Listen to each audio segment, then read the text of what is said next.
Back benchers silent in class loud in life, यानी back benchers class में भले ही शांत रहते हैं लेकिन जिंदगी में उनकी आवाज सबसे बुलंद होती है। लेकिन अब सिर्फ जिंदगी में नहीं, क्लास में भी ऐसे बच्चों की आवाज बुलंद नजर आएगी जिन पर बैक बेंचर होने की तोहमत लगती थी, क्योंकि अनंतनाग के स्कूल में अब कोई भी बच्चा बैक बेंचर नहीं रह गया। इस स्कूल से बैक बेंच के सिस्टम को ही खत्म कर दिया गया है। चाइल्ड साइकोलॉजी पर बड़े शोध के बाद स्कूल की प्रिंसिपल ने यह फैसला लिया है। अब बच्चों पर इसका सकारात्मक असर भी देखा जा रहा है। अगर आपका बच्चा स्कूल जाता है या आप खुद एक टीचर हैं, तो आज कश्मीर के इस स्कूल की अनोखी पहल आपको बहुत ध्यान से देखनी चाहिए।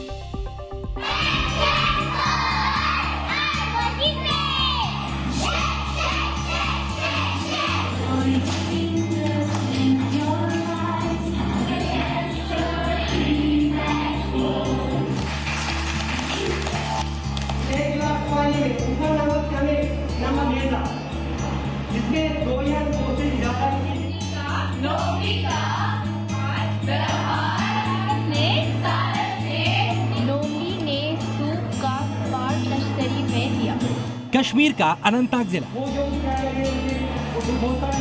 कभी यहाँ पर आतंक का शोर था, लेकिन आज यहाँ के स्कूल में बच्चे हिंदी, इंग्लिश और साइंस जैसे सब्जेक्ट्स में अपनी काबिलियत के शोर से देश को हैरान कर रहे हैं। क्लास का एक दो नहीं, हर बच्चा मुश्किल से मुश्किल सवालों का जवाब देता है।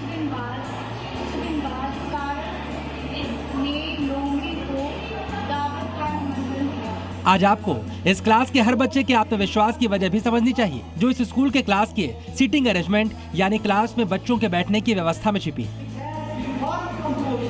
इस क्लास में कोई बैक बेंचर नहीं है। अब हर बच्चे पर टीचर की पूरी नजर है। देश में सबसे पहले बैक बेंचर की परिपाटी को खत्म करने वाले स्कूलों में अनंतनाग का ये स्कूल अव्वल है। अब कश्मीर घाटी के साथ साथ पूरे देश में इसकी चर्चा हो रही है। जो बच्चे को इंडिविजुअल अटेंशन चाहिए टीचर का, तो मुझे लगता है कि जब एक ही लाइन में हम बच्चों को रखते हैं तो उनको इंडिविजुअल अटेंशन प्रॉपर मिलता है। बच्चे की एक्टिविटीज पे हमारी नजर रहती है, बच्चे के हर एक लिहाज से हम बच्चे को फोकस कर पाते हैं। और दूसरी बात है कि हर एक बच्चे को इक्वली अपॉर्चुनिटी मिलती है आगे आने के लिए। अनंतनाग के स्कूल में बच्चे उर्दू और इंग्लिश भी पढ़ रहे हैं, तो हिंदी की क्लास भी चल रही है। आज आपको देखना चाहिए, देश के कुछ हिस्सों में भले ही हिंदी के विरोध में आंदोलन चल रहा हो, लेकिन अनंतनाग में कश्मीरी बच्चे हिंदी भी उतनी ही अच्छी तरह बोलते और पढ़ते हैं जितनी इंग्लिश और उर्दू।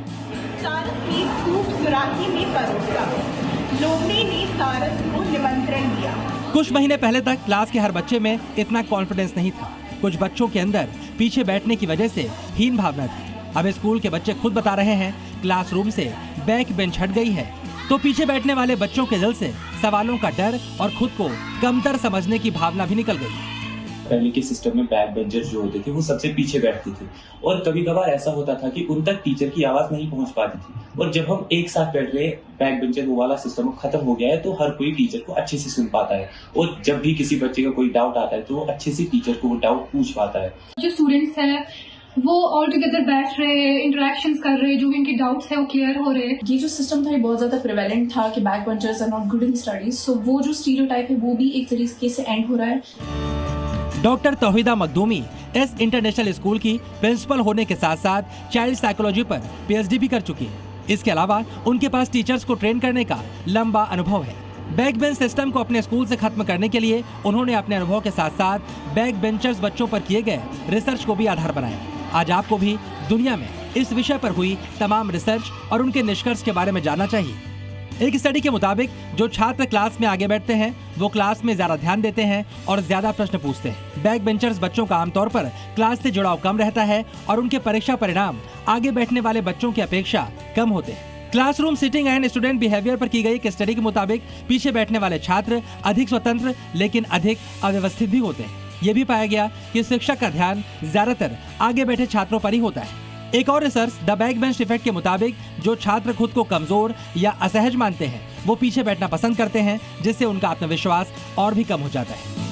इसे आसानी से इस तरह समझा जा सकता है कि टीचर से कम संवाद की वजह से सवाल पूछने की संभावना कम हो जाती है और ऐसे में बच्चों की शंका का समाधान नहीं हो पाता। लेकिन जब से कश्मीर के इस स्कूल में बैक बेंच हटी तब से टीचर्स, पेरेंट्स और खुद छात्र भी इस बदलाव को महसूस कर पा रहे हैं।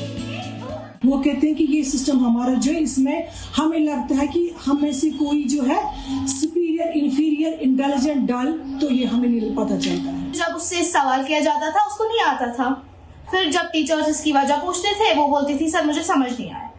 अब वो इतनी कॉन्फिडेंट बन गई है कि वो खुद उठती है और टीचर से पूछती है कि मेरा ये डाउट है मुझे क्लियर कीजिए, मेरा वो डाउट है मुझे क्लियर कीजिए। जो टीचर्स बच्चों के अंदर बैक बेंच खत्म होने के बाद सकारात्मक बदलाव महसूस कर रहे हैं, उनका मानना है अनंतनाग के स्कूल की इस पहल को हर स्कूल को अपनाना चाहिए।